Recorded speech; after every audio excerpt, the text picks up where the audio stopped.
Billy, it's great to sit down with you. I've got a ton of questions on value creation today, but before we get into that, I want to talk about how you got to where you are today. Well, thanks for having me, Paul. And, they say that necessity is the mother of invention.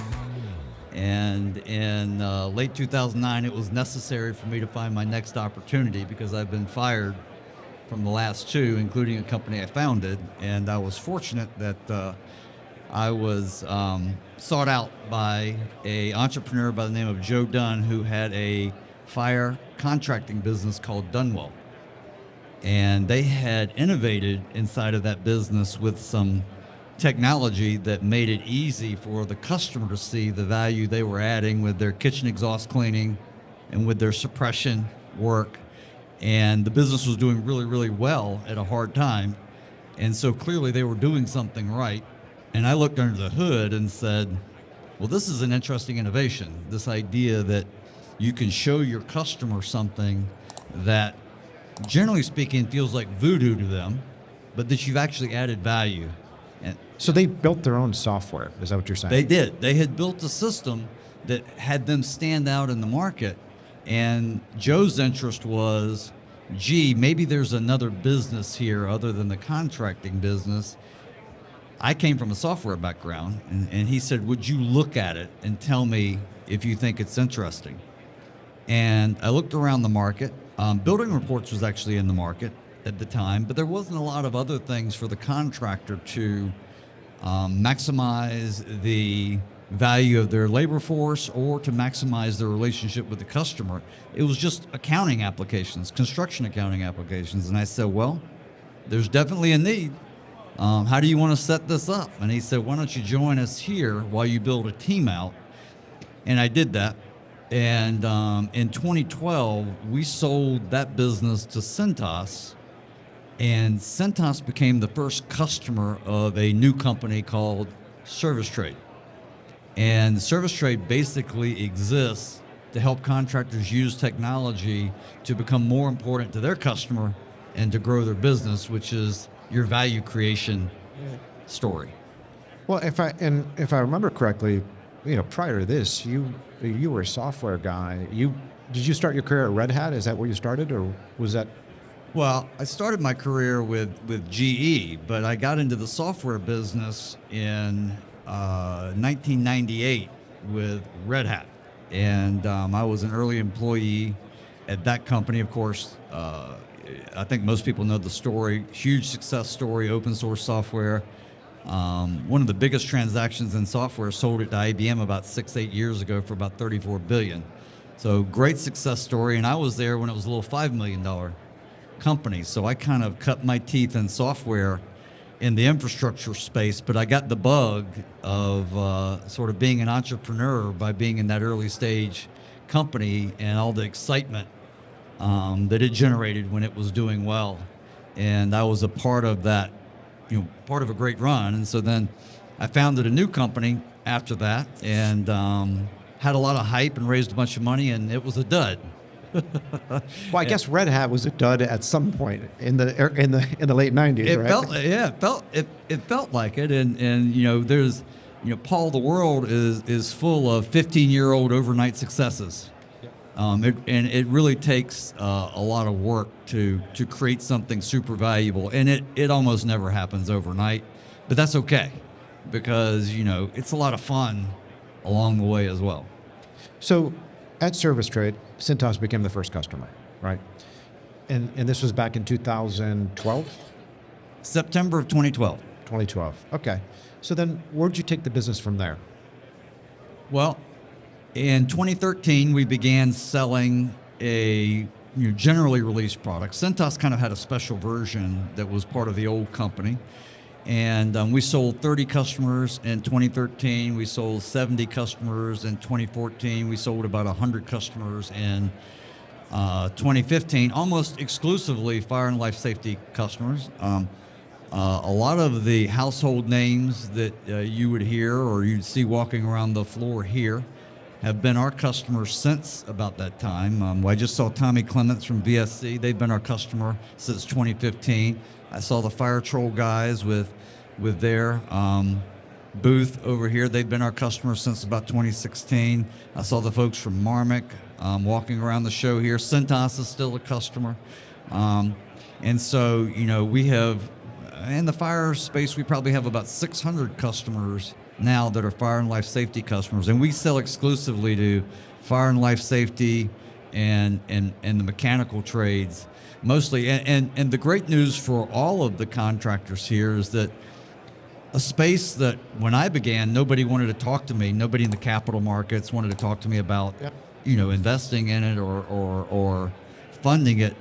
Boy, it is covered up with innovations now. There are tons and tons of technology companies aiming their innovations at the contracting market because they've realized it is a really, really good customer base. What were all of these companies using back in 2005? Oh boy, it was a mix of almost anything. You saw Excel spreadsheets. You saw Index cards? literally. One of my bigger customers in Canada had index cards that were set up by month, and they would pull out the next month's index cards, and those cards would tell them what to do that month, literally. And so Excel sheets, you would see construction accounting systems like Sage 300, Sage 100 that would have some add-on for service. And that's just a poor platform as a basis for service because the core of your concern for service should be your customer. It's not how you do your accounting. It's how you deliver value to your customer and how you demonstrate value and how you maximize the value of that customer relationship. And none of these systems were set up to do that. They were simply ways to deal with, the data around what they had to do to get an invoice out. And your invoice isn't the most important item for your customer. If the only thing you ever share with your customer is an invoice, the only thing they're ever going to talk to you about is price. A very good point. Well, Billy, my entire life centers around value creation and the monetization of value. And so I think you're a great person to chat with today about, how do you think about creating value in a fire protection, life safety business? What are some things that owners should be thinking about out there? Well, in almost any business, like even in my business, right, there are some metrics that are really, really important, right? For example, retention. How many of your customers stick with you year after year after year? Your net retention, how much more can you charge year over year for what you do because they believe in you, right? What new innovations can you bring to them so they're buying more product? So they're not just buying, let's say, suppression from you, they're also buying sprinkler. They're also buying alarm. They're also buying, maybe you sell them Knox boxes, right? So what can you do year over year to demonstrate to the market that you have a predictable pattern of profitable growth with the best customers in your market? And so that's the essence of any business, right?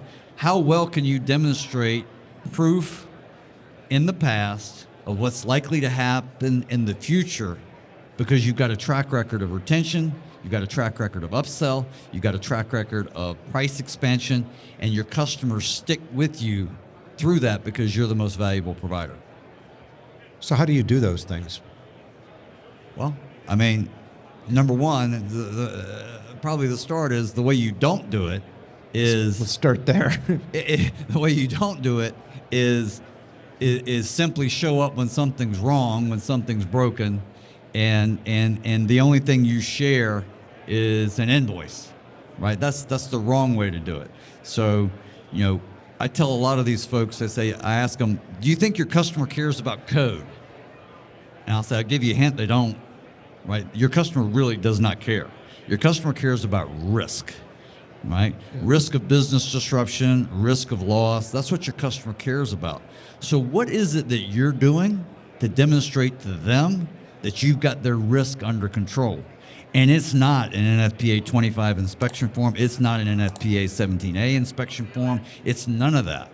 It's the story that you tell them through your work product that shows them that it's not really voodoo, that you've got it under control, that you understand their equipment, and you help them understand their equipment. And then they'll believe in you, and they will respond when you tell them you've got risk with these systems, and so I'm going to take these actions, and I'm going to send you a bill for that, but you're going to be happy to pay it because you understand what I've done to show you your risk and then to take it out, and they will happily pay for that all day long. You can't beat them over the head with code. You've got to show them and educate them how their systems work, why this is risky the way that's set up now, and what you're going to do to make it better. And then they'll pay the bill, and they're happy to do it. And they'll keep you when the next guy comes in and says, hey, I'll do your 25 inspections for 10% less. Yeah, but can you show me how to avoid business disruption risk? Can you show me how to avoid property risk? And when they look at you and say, what do you mean? They'll say, no, I'm happy to pay the premium with my vendor. How do you think business owners should think about the recurring revenue nature of these fire protection businesses? And what are some things that influence customer retention? Obviously, what you just said makes a huge impact, right? Well, what are some other aspects of customer retention? Well, number one, you should start with which customers do you really want to retain? Because not all customers are equal. Yep. Some of them have a much greater ability to pay a premium for a premium service than others will. They will value that more.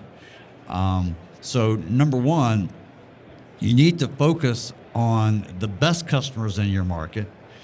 You need to have a periodic approach to firing your customers who will not get with the program. In other words, if you have a customer that you have demonstrated over and over again that their systems are exhibiting risk conditions that they shouldn't tolerate, and yet they do nothing about it, and then them doing nothing about it creates an emergency for you where you can't serve a great customer because you've got to be distracted taking care of their emergency, that's not a good business plan for you.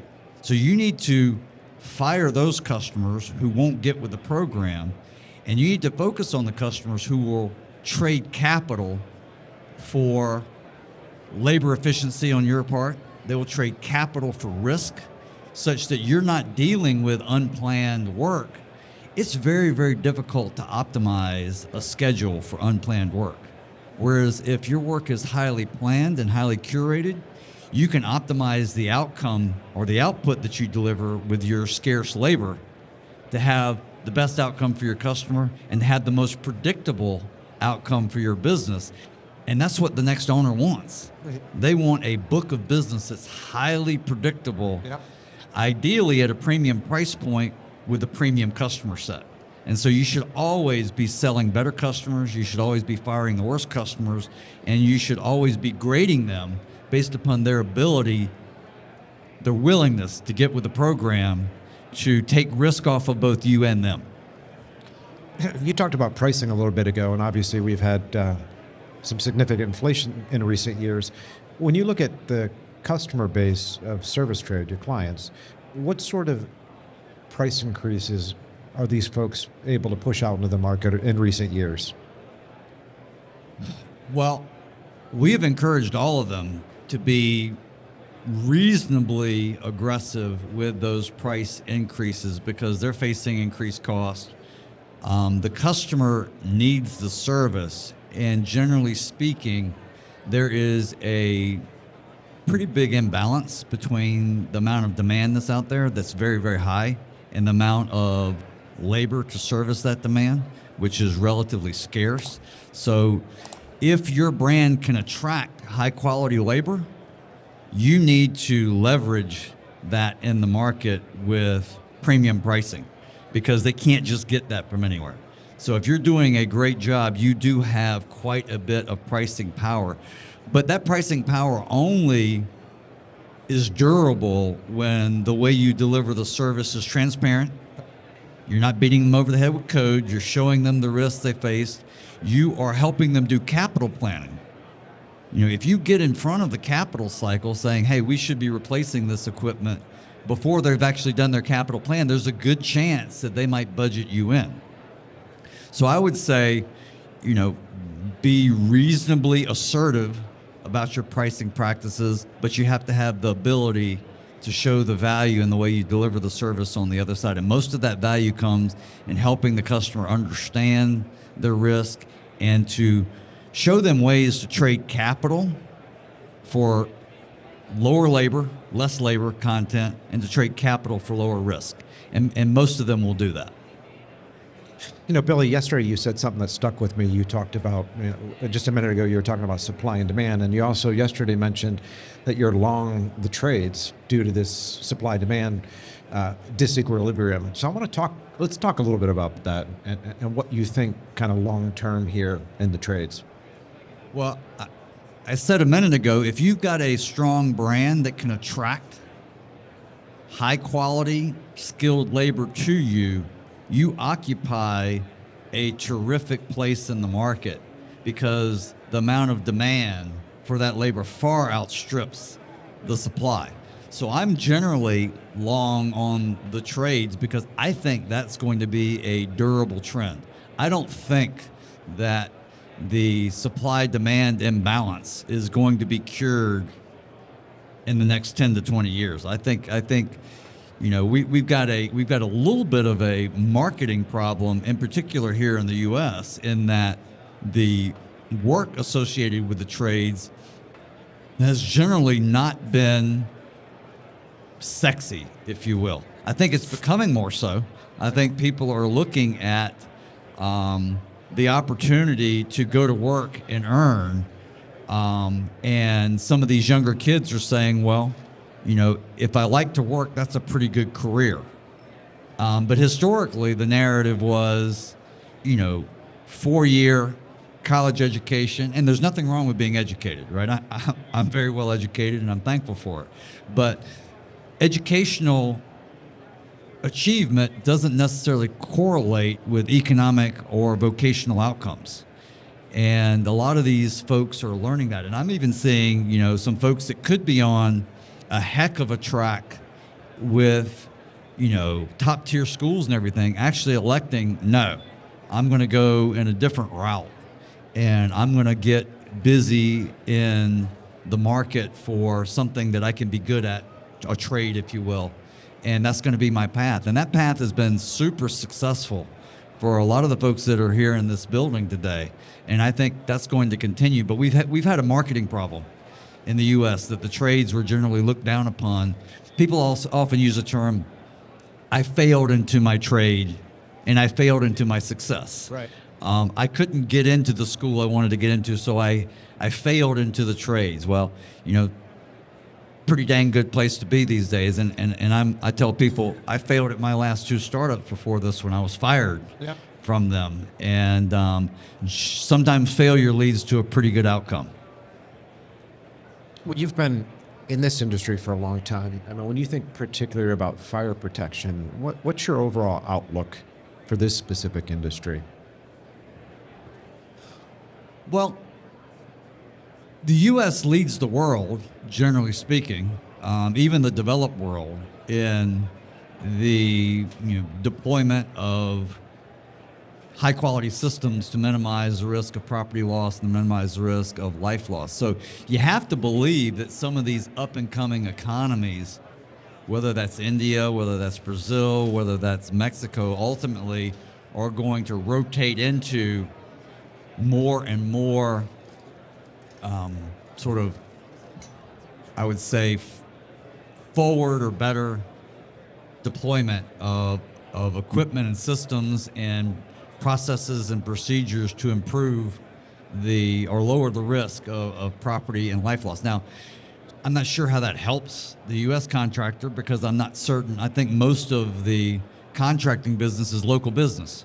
But I do think the expansion of those markets will continue, aside from the labor, but in the area of equipment and other things, will continue to create economies of scale that ultimately the equipment you deploy ideally will actually require less labor. Mm-hmm. It has to require less labor because of the imbalance. It will require less labor to service it and to know that it's effective. So I would encourage all the folks that participate in this market to constantly be looking for those innovations where the equipment that gets deployed is of a higher reliability and the codes evolve to where you have less and less labor associated with maintaining, reasonably high certainty of safety. I think that's got to be a trend. And I think the rest of the world coming online will drive some economies of scale in the innovations in the equipment, the reliability of the equipment, and overall. The code moves slow. Yeah. So the code is going to move very, very slowly, but it will move. And it will move towards a place where ideally there's less labor that has to be deployed to assure sort of, protection of property and life. You mentioned international growth. I mean, how much of your client base at Service Trade is outside of North America? Almost none. I mean, we're pretty exclusive to North America, Canada, and the 50 states. This is the market. This is the big market. This is the market that everybody wants. Most of my competition is landing on shore here from other markets, Yeah. whether it's Australia or Great Britain or whatever. Those markets are small relative to this market. This is the big market. You've been a participant in this industry for a long time. What do you think about the recent consolidation amongst contracting firms? Well, back to that supply-demand imbalance, it makes sense that, if you figured out how to attract labor to your brand that is skilled at servicing this demand, you should want to do more of that. And so we're seeing, and by the way, the interesting part of this market too is, these well-run businesses are running at 35 to 45% gross margin, and the revenue is repeatable. The retention is high when they run a good business. Those are Apple margins, right? And if you got a good percentage of that revenue is recurring revenue, why wouldn't a capitalist want to be involved in that market? So I'm not sure I see much of an end in sight. Again, I'm long the trades. I think that I think the folks at companies like Blackstone and Audax and KKR and these other places, I mean, they're nobody's fools, right? If they're coming in now, they're long the trades as well. They're not coming in such that the seller is the one making money. They're coming in because they believe as the buyer, they're the ones that are going to make money.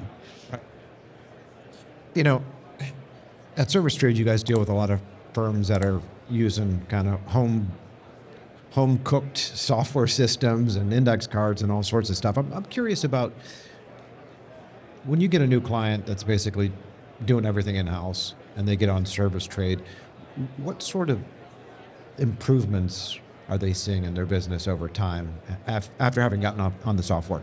Yeah, so I encourage them to pay attention to essentially two metrics. A lot of them are driven, they come out of a construction mentality, they're driven by gross profit, right? And I'm happy to remind them, you don't have a gross profit problem in service. You do not, right? So what I encourage them to focus on is, on a daily basis, how much work is being delivered by your techs as translated by or as measured by how much revenue how much were you able to invoice based upon the work they did the day before. So are you able to schedule, let's say for a alarm technician, you should be able to schedule somewhere between $1,500 and $2,000 of work every day. And you should measure that they're actually getting through $1,500 to $2,000 worth of work every day. So that's number one. Number two, for the customer contracts you are selling, right? Are you grading your customers? Are you measuring them based upon the way that they engage you to keep their systems in good working order? In other words, the folks that won't get with the program, the folks that won't repair the equipment that is at risk and create risk for you and your schedule, you need to rotate them out. So, and you need to be selling customers that will respond to your program, because you need to have, let's say in the sprinkler space, it should be reasonably predictable that for every dollar of inspection you're doing, you should have at least $1 of pull-through associated from maintaining those systems. Maybe $1.25 or $1.50. If it's an early customer that you took from someone who wasn't maintaining them, maybe that's even $2, right? And if you can show a future investor that heuristic that says, look, under contract for inspection, I've got this number of dollars. With my customer base, you can pretty much count on 2x that from a revenue perspective of planned work. Not T&M, not emergencies, planned work. So those are the two things that I encourage them to focus on. What's the productivity of your technicians from a billing perspective every day? And number two, what's the productivity of your customers in terms of how much revenue you can rely on from that base? And if you can't rely on it, you need to sell customers that you can rely on. So how does Service Trade then help folks understand those productivity metrics? Well, we help them measure their business by sort of every element of the business, right? What does your billing look like for your inspection by service line, right?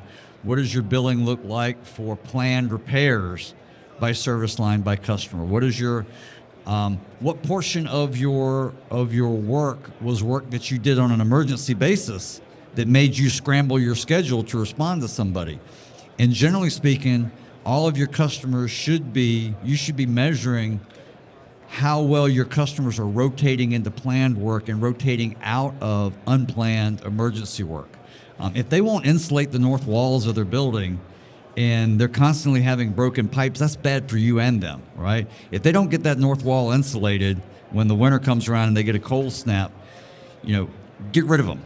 Find a better. There's plenty of customers out there. Find a better customer. But that's hard for business owners to do, isn't it? Fire customers. So we just gave a presentation recently. One of my colleagues, Sean Mims, who was also actually a co-author of my second book, Money for Nothing, he gave a presentation to this customer base on loss aversion. Right? There's a great quote from the Moneyball movie where the character playing Billy Bean, Brad Pitt says, "Guys, I hate to lose." And I hate losing, Choppy. I hate it. I hate losing more than I even want to win. We are wired to have strong feelings of loss aversion. You've got to overcome that. You've got to follow the data. And you've got to lose the customers that won't get with your program. And that's a hard thing to do sometimes, right? Maybe one way to lose them is just to raise their prices to the roof and they'll fire you, and maybe you'll feel better about that. But generally speaking, there's too much good demand out there for you to be servicing bad demand. You can't do it. So one way is obviously raise prices until they walk away. The other one would be to politely let them know you're moving on. Sure. Right. And by the way, a great way to do that is, gee, I've sent you all of these deficiency repair quotes. I've noted that you've reviewed them online because our technology shows them that the customer is actually seeing it and paying attention. If you can't maintain your equipment, I can't maintain this relationship. So I'm going to kindly refer you to my competitor, who's often happy to deal with emergency calls and things like that. They would be a better fit for you. And just send them along. You just mentioned your second book, so we're not going to walk away today without talking about your books. Let's talk about them. What was your first book? Well, I didn't necessarily come into this space thinking that I was going to write a couple books in order to figure out how to communicate with the contractor on some terms that maybe they would embrace us around. So the first book was called The Digital Wrap. And the idea was that all of these contractors spend money anywhere between $700 and $3,000 to wrap their truck with their brand promise. That brand promise is typically their logo, their contact information, and some tagline that says, here's why we're special. And they do that such that during the course of service delivery, they might make an impression on a customer that the customer says, VSC is here, maybe something good's happening. Fire Troll's here, maybe something's good happening. Marmic's here, maybe something good is happening. The problem with a truck wrap from a marketing perspective is perfectly targeted as long as it's in the service area. But the problem with it is that it's fleeting. It's on your fleet. It doesn't necessarily make the jump to long-term memory. They don't necessarily remember your brand.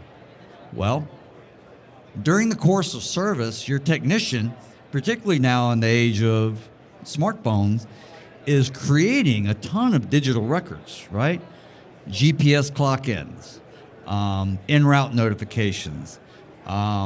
They are taking photos of deficiencies. They're creating inspection records, right? They're doing all these things that create digital artifacts.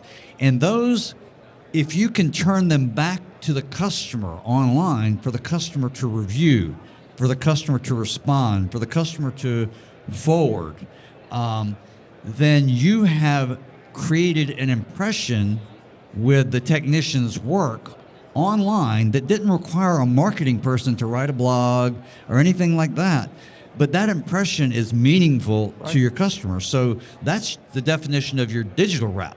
During the course of their work, the technician is impressing the customer with the value of your brand with nobody doing anything extra. So it's just like a truck wrap. Just do your job, and I'm going to lay my brand promise on you over and over again online. And an online brand impression is much stickier than a truck wrap impression. And so we coined the term, how are you going to maximize the value of your customer base by having a great digital wrap? That's great. And so that was book one. That was book one. Let's talk a little about book two. Book two was I would often ask, I would ask contractors, what do you think your customer wants? Do they want a fixed price contract? Do they want, do they want to get their NFPA 25 inspection reports quickly? What do they really want? And, they'd throw different darts at it. And I would say, well, in my opinion, I think the only thing your customer wants is nothing. And they'd look at me and I'd say, no breakdowns, no system dumps, no false alarms, no equipment failures of any kind, any way, of any type ever. All they want is like what you hear about the elevator guys, right? It just works, right? I don't want to know anything about it other than the fact that I'm confident that it works. Well, if all you deliver to your customer is that great nothing outcome, you're susceptible to the low price guy coming in behind you and say, hey, what happens around here? And the customer says, nothing ever happens. Well, how much are you paying for all that nothing? Kind of a premium price. I'll do it for 10% less. Well, okay. Well, so how do you become impervious to the low price threat if all you deliver is nothing? You've got to show the customer over and over and over again online all the great work that went in to achieving that nothing outcome. They're not going to go in the riser room with you. They're not going to walk the inspection for the NFPA 72 inspection. They're not going to do that. So what you've got to do is you've got to virtually show them all the challenges you found when you were there. You've got to show them online what you plan to do about it. And so what happens is when you show them again and again and again all the work that goes into them having a strong assurance that nothing will ever happen, they're happy to pay a premium for that.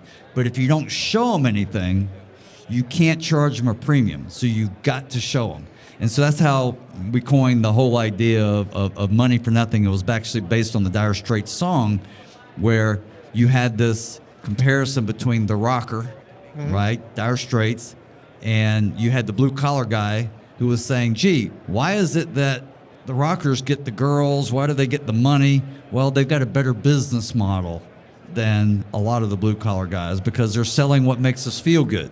Well, if you show your customer all the stuff you do, they're going to feel really good about you, and they're going to pay a premium for that feel good. They're going to pay more than just the labor and the parts. They're going to pay a premium for feeling good about the fact that nothing ever happens here. That's brilliant because every resi and commercial services business faces the same thing, whether it be pest control, lawn care, fire protection, you name it.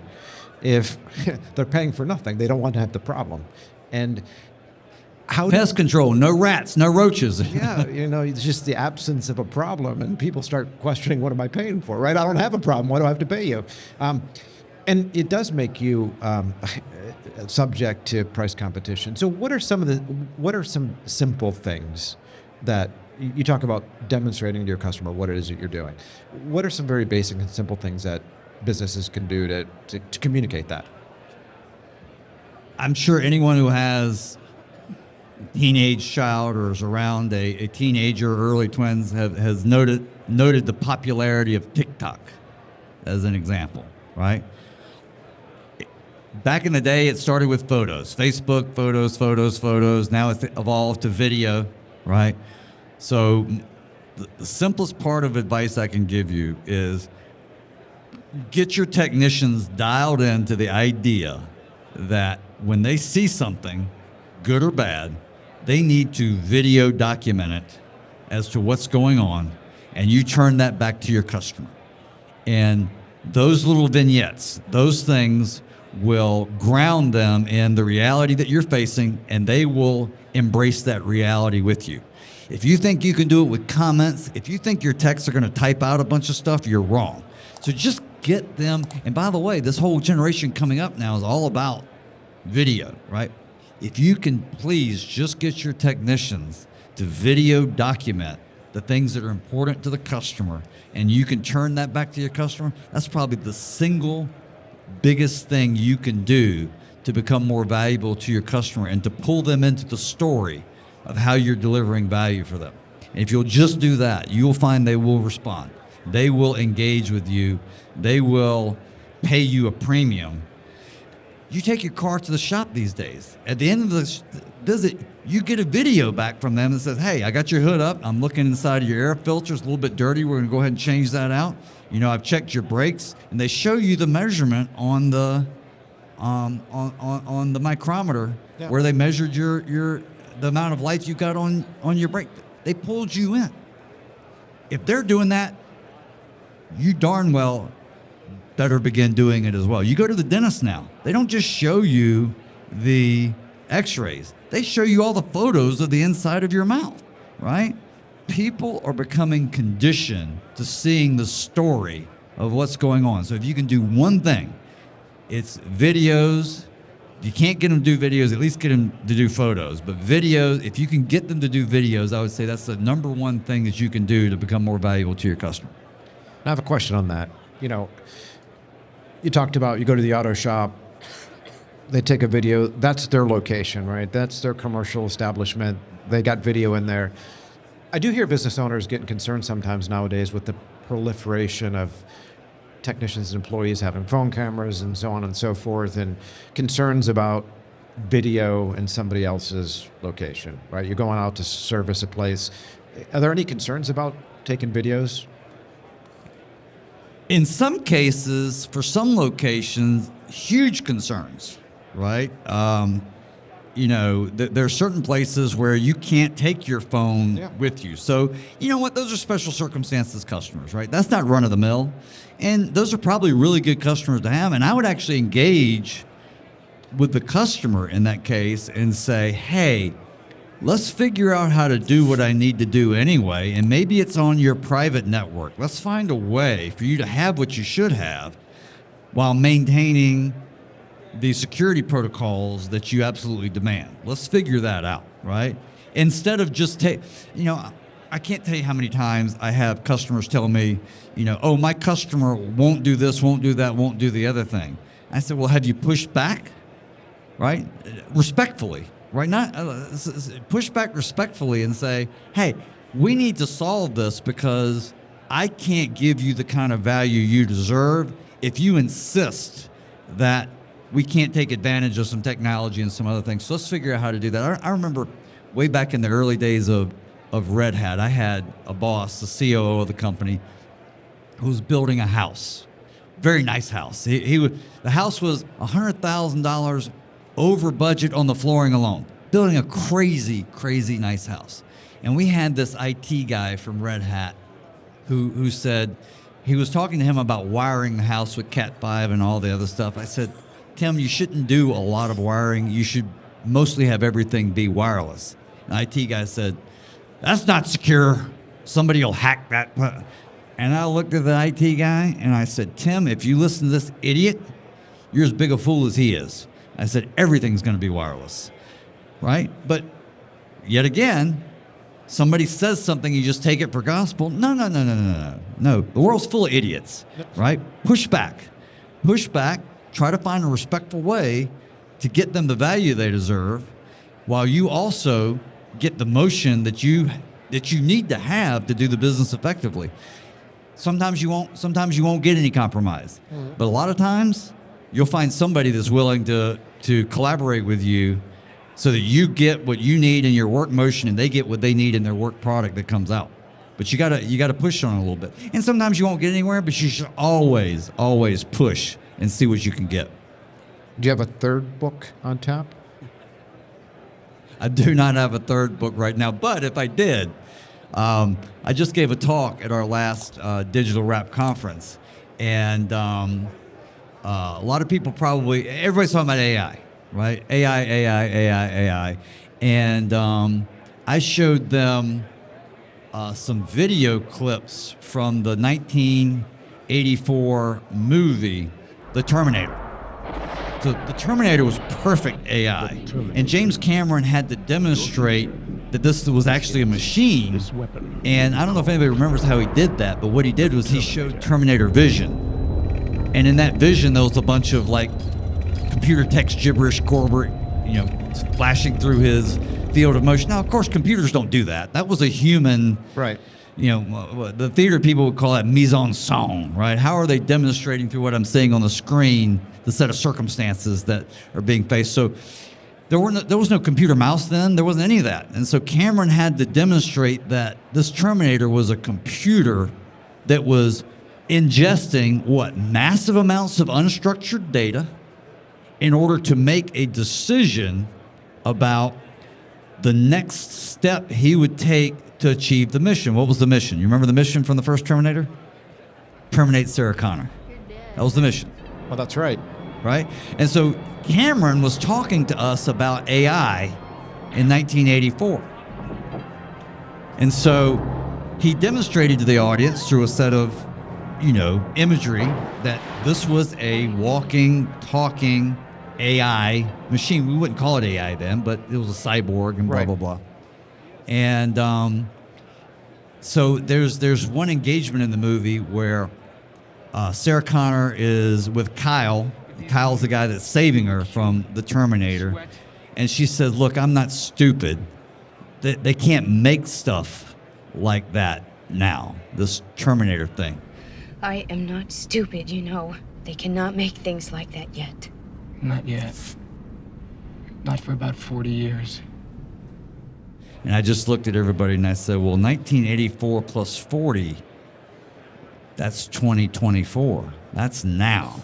So I said, James Cameron's brilliant, right? He's right. NVIDIA just became the most valuable company in the world. AI is taking over the world. So if I had to sort of lean into a new book, it would be, as a service contractor, you are the risk terminator.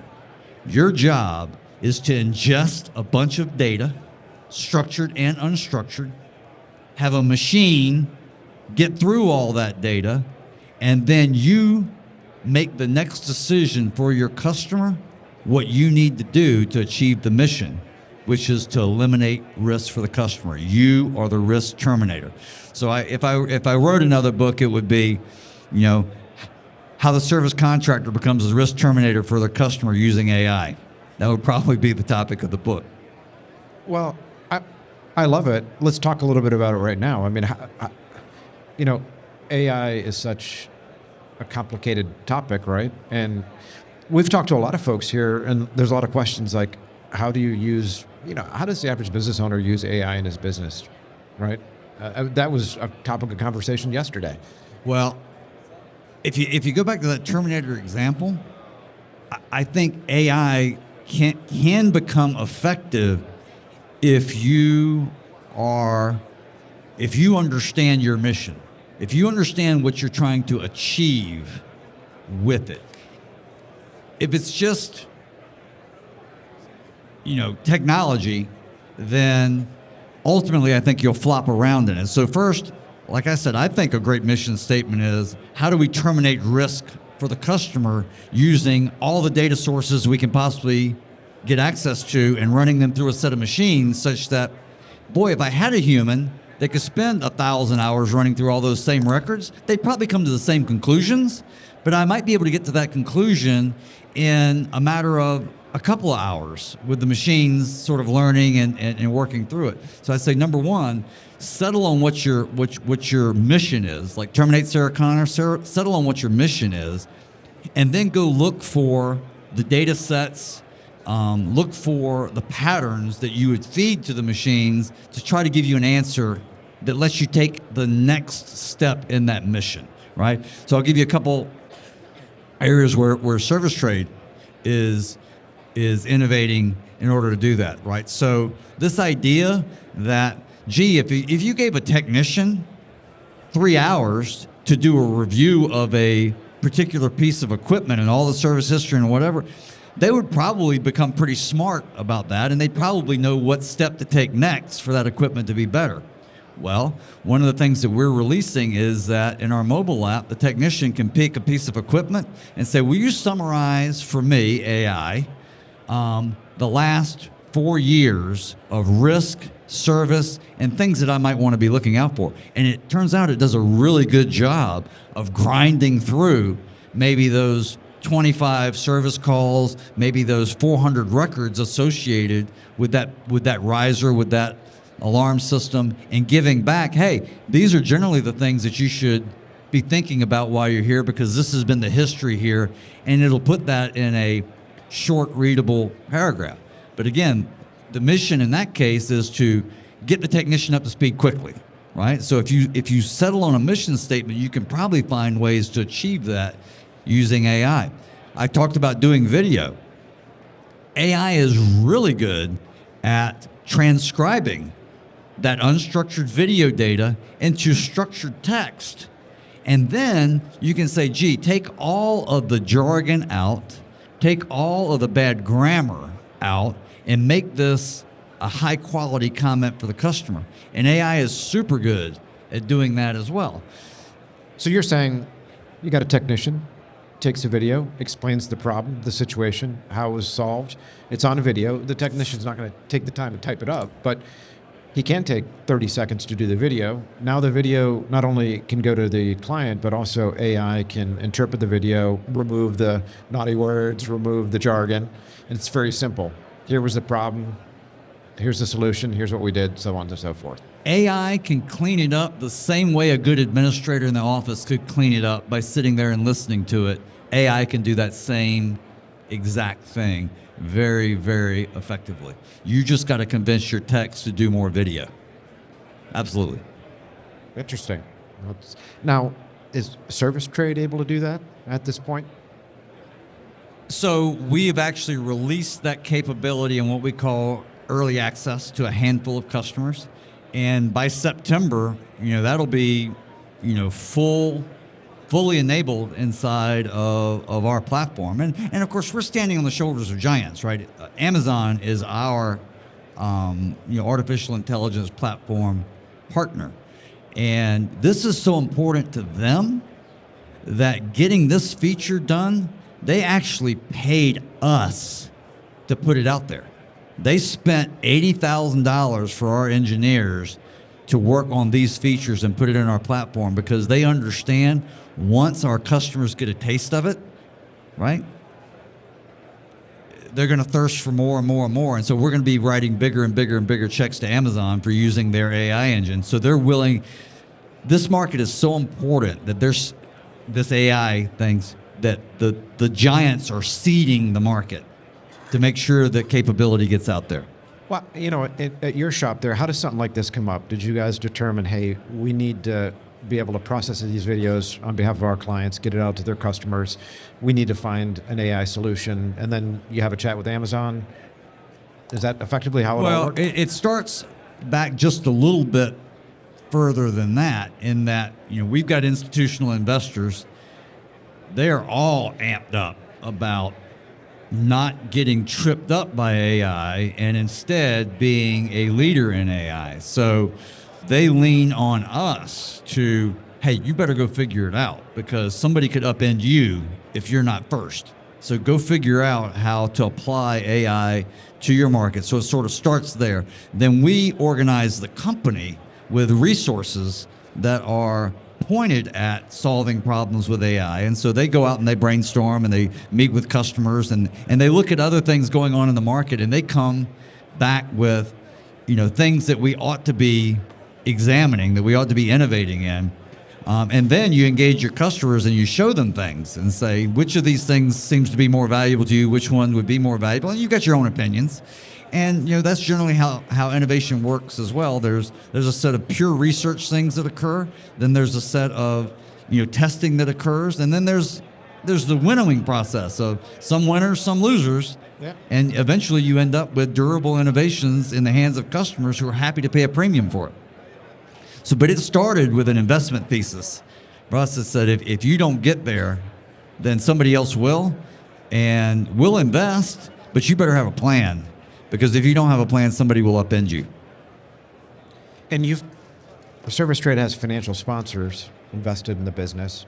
Do they, at the actual fund level, the private equity advisor level, are these firms, do they have internal AI type groups working with portfolio Absolutely. companies? They have, so there's two types of partners inside of these firms. Generally, there are the sort of the folks that run the fund, the folks that are the financial types, and then they will have vocational, partners that are responsible Subject matter experts. Subject matter experts, exactly. That and yes, there is definitely a footprint of AI related, what they would call operating partners that sort of ride herd on the entire portfolio on what are you doing about AI. And interestingly enough, as I said, 10 years ago, nobody with capital really cared a lot about this space. Now everybody cares about it. We're kind of the belle of the ball in regard to the portfolio management of our customer from our financial sponsors. And the AI partner basically said, boy, this is an area where Service Trade has an amazing data set to get value out of AI. And so they're very bullish on what AI is going to do with this data set of equipment, repair records, deficiency records, history. I mean, we've got over 13 million assets in the system that they tend to exhibit trends and other things. And historically, there's been if you recall 5-10 years ago, there's a lot of talk about Internet of Things, IoT. Well, the problem with IoT is that the signal to noise ratio wasn't great. There was a lot of data and not a ton of signal. And so people got fatigued with all that data. I actually think now AI is going to deliver on the promise of IoT by eliminating all the noise, because artificial intelligence is going to get through all the noise and instead providing the signal of, gee, this piece of equipment in this type of environment will exhibit these type of failure conditions. At this point in its life cycle, it's time to get it out of the way instead of waiting for the failure condition to actually show up. So I think AI is actually going to deliver on the promise of IoT that became, difficult because of the low signal to noise ratio. That's interesting. Let me ask you, in closing, Billy, you've been in the space for a long time. You've seen a lot of evolutions here. And I'm wondering what you see in the whole sales and marketing arena for your clients, the clients of Service Trade, the guys out there actually doing the fire protection business. How has advertising and marketing changed over time? Boy, that's actually a really good question. I encourage our customers, if you don't have selling and marketing as a core competency, you need it. And they're like, why? I've got my phone rings, I've got more. But most popular response is, I've got more business than I can deliver on anyway, right? I hear that a lot. And so the challenge that I'll put out there is I say, Are all the customers you currently have great customers? Or are there some that could be replaced by better customers? Now, like, yeah, there's some customers that aren't optimal. I said, are you measuring them and are you classing them as A, B, and C customers? Are you doing that? Right? Have you defined a profile for your A customers? Have you defined a profile for your B customers? Right? Do you understand what makes a customer a C customer? All right. Well, if you've done that, what would it be worth to you to put on a sales team to profile the A customers and to launch a sales team at A prospects? Go find all the prospects that look like your A customers and put a pitch out there for them to come on board your platform. Fire all of your C customers. Figure out how you point your sales team at your B customers to get them into an A pattern, right? And how do you maximize the pull-through sales that you have to your A customers, right? Because if you can build up a great backlog of work, you can build a better schedule. If you can build a better schedule of planned work, you can bill more every day for every technician. So it's very important that you have a sales team building a great backlog of A and B plus customers and a backlog, figuring out how to get those B customers to become A customers. That is an investment that is absolutely worthwhile, and you need to figure out how to do that. If you do that, you're even more valuable to the next person. Why? Because you can build up an even bigger book of business that has that predictable pull through, that has that predictable return based upon the number of technicians that you put to work. And of course, you got to get into the business. Your marketing should also be pulling technicians into your business because they see, boy, the people that are operating in this business seem to be very content with their work patterns and very content with the quality of the customers they service. So your marketing will serve two purposes, not only to attract prospects, but also to attract labor. Yeah. I think people don't often think of that. That's a very important aspect of it. Well, Billy, listen, I really appreciate you taking the time to sit down with me. It's been a fantastic discussion, so thank you. Well, hi, thank you for having me up. Yep. It's a pleasure sort of making your acquaintance and given the amount of capital flowing into this thing, I think I'd be bullish on Potomac as well. Neat. Thank you, Billy. Good.